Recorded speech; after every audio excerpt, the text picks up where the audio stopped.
Hello, আমি তৃষা। আমার অগোছালো জীবনের আরেকটা ভিডিও নিয়ে আমি চলে এসেছি। দিনটা ছিল বৃহস্পতিবার। আমরা সেদিন আবার চলে গেছিলাম বিকেলের সান্ধ্য আয়োজনের একটি সুন্দর মুহূর্ত যাপন করতে। আবারও আমাদের ভাই জসীমউদ্দিনের বাড়ি। তার বউ শাবনাম। আর সে আমাদের এতটাই সুন্দরভাবে ওয়েলকাম জানিয়েছে আর এতটাই ভালোবাসাপূর্ণ হাত বাড়িয়েছে, তো এই জন্য আমরা সেটা না করে থাকতে পারিনি।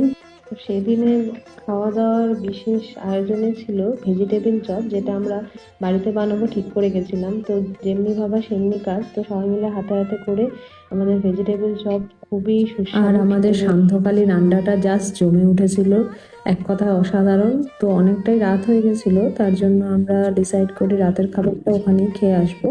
তাই অর্ডার দিয়ে ফেলি। আর সেরকমভাবেই অর্ডারটা কিছুক্ষণ সময় নেয়।